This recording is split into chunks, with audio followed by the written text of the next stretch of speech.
C'est un spectacle qui trotte dans ma tête depuis un petit moment, ça fait plusieurs années. Ça fait plusieurs années aussi que j'enseigne, ça doit faire 7 ans maintenant. Et il y a quelque chose qui me touche beaucoup dans la façon d'enseigner, c'est la transmission et de voir en tout cas l'émancipation des enfants au fur et à mesure des cours de théâtre. Et je trouve cette chose tellement belle que ça me semble une nécessité de le raconter aussi sur le plateau. Donc Passage raconte l'histoire d'un enfant qui s'appelle Lucas, qui a 10 ans et qu'on va suivre sur son année de CM2. Donc, il a son papa, sa maman, ses grands-parents, des copains, quelques amis. Sa maîtresse dit qu'il parle peu, qu'il est timide.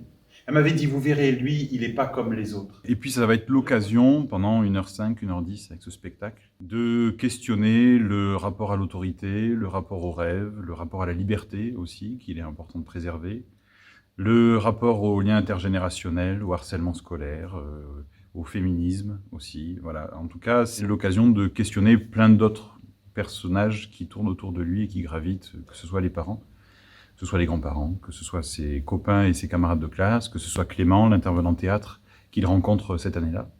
Voilà, chaque personnage s'émancipe aussi.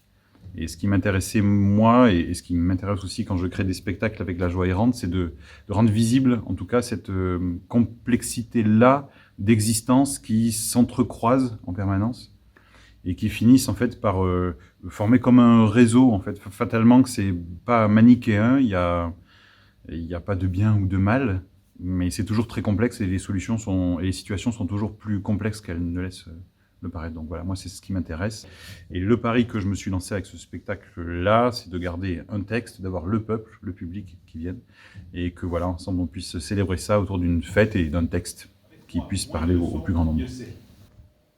Il n'y a pas de règles à respecter, d'obligations à tenir, juste laisser ouvertes des portes que les enfants choisissent de franchir ou pas.